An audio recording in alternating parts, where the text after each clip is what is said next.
Oh shit, it's recording. Hey guys, it's Christina. Welcome back.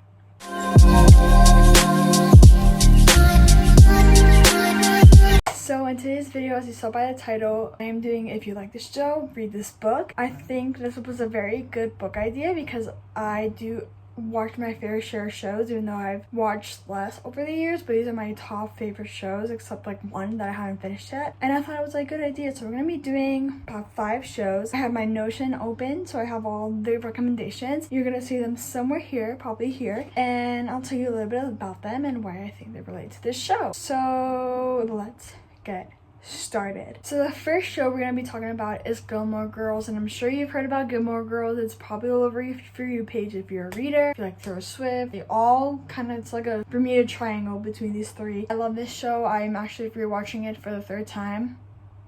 Mostly to get to the Logan seasons too. He's the best one, okay? He's the best one. And I love the coziness of it. I can just put it on whenever I want to pay attention, or it's a background show, it's a comfort show. But the books I think relate to this show. 2 of them I have read and 1 of them I haven't. So the 2 I have read is The Fault in Our Stars by John Green.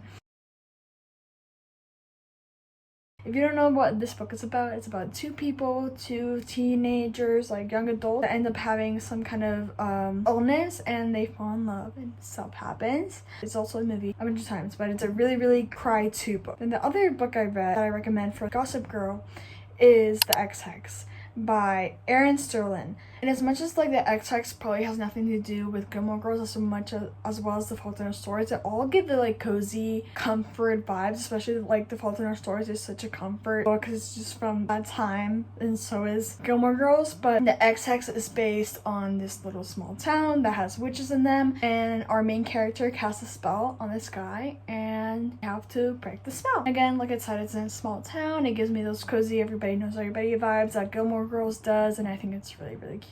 The one book I haven't read, and I actually don't know what it's about, but I heard it's very, very, very good, is One Italian Summer by Rebecca Searle. I'm pretty sure I'm saying that right, and I heard it gives the most Gilmore Girl vibes ever. I still need to read it. I've been planning to read it for the past few summers, but I think I'm gonna get to it this summer, but we'll see. The next show is the one and only Gossip Girl. This is one of the first shows I watched on Netflix, besides Pretty Little Liars, which we will be getting to next. But Gossip Girl is so fun. It's so absurd. It actually just gets absurd, but it's so fun to always watch. And so the 3 books, the Addicted Calloway sister series by Krista and Becca Ritchie. And I read all 10 books. It's 10 books. It's 2 series in 1. It's 5 and 5, but you need to read 2 series in 1. I know it sounds intimidating, but I promise it flies by. It's 10 books by these 3 sisters. You have Rose, Lily, and Daisy, and then their respective love interests. And it's kind of, you follow their lives as celebrities, like big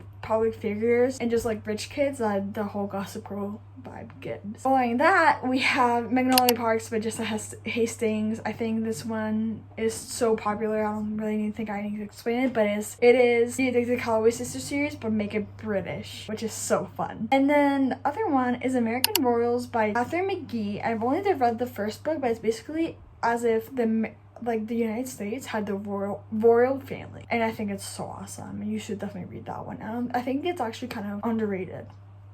Then the next option is Pretty Little Liars, as I said. And we have a few different options here. They're not exactly like Pretty Little Liars, but it definitely gave me that vibe. So the first one is The Inheritance Games by Jennifer Lynn Barnes, the whole trilogy. I think the whole like mind games reminded me a lot of A, and the whole, I figure out what she really means, but it's definitely a little different, but it's still like very fun to follow, try to figure out the clues, just like I did in Pretty Little Liars. Then the next book is None Shall Sleep by Ellie Marner, and this one is definitely different, but it also reminded me of like kind of like being kind of like stalked and like being watched while you're trying to solve a crime, and that's kind of what Pretty Little Liars was, sort of. And that's a book I really did enjoy, and I think it reminded me in the aspect again of being watched and not knowing who it was and why. And the last book is The One of Us Is Next, which is the second book in One of Us Is Lying by Karen M. McNuss. I don't know how to say her name, but the second book definitely gives Pretty Little Liars vibes. If you don't know what the first book is about, the first book is about all these popular kids and getting their secrets basically spilled, and then the second book, it's like people texting them trying to get them to do dares, if not they're gonna expose them again, and it definitely gives me Pretty Little Liars vibes. And the second to last is Max and Hall, which I haven't finished yet, but I'm far enough in to give my own opinion. Okay, and the first book is the Paper Princess series by Erin Watt. This was actually the series that got me into books, and it's not exactly the same as Max and Hall, but it's just like this poor girl that goes into like high society. She gets adopted by this rich family, and then there's this bad boy that really wants her and all that good stuff. Well, it's kind of dramatic. It's kind of actually absurd the way the story goes, but it's all that, and I think it's so fun. It reminds me so much of Max and Hall and how,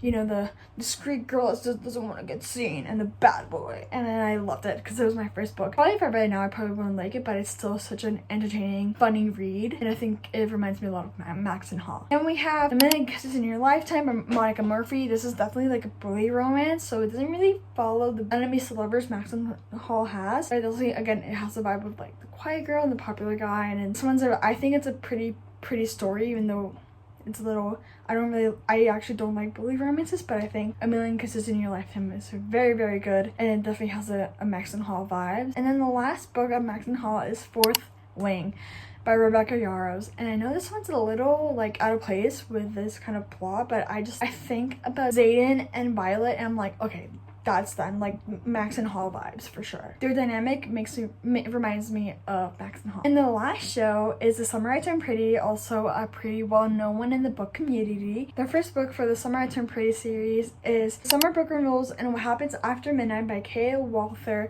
It's two of her standalones, especially The Summer Broken Rules. Just reminds me of The Summer I Turned Pretty. It's definitely not a love triangle kind of situation, but I really, really like it, and you guys should check it out. And it definitely reminds me of The Summer I Turned Pretty, as well as the two next books. The second book is 99 Days by Katie Kutong.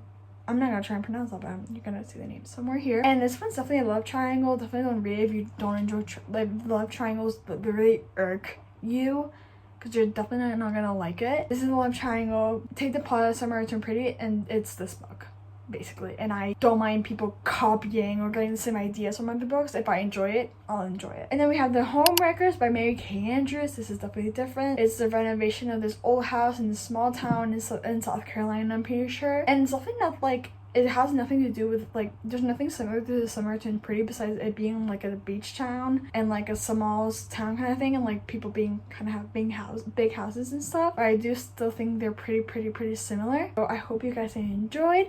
Let me know your opinions. Let me know your recs for these shows. Let me know if you want to see other shows. Thank you so much, and I'll see you very, very soon. Bye.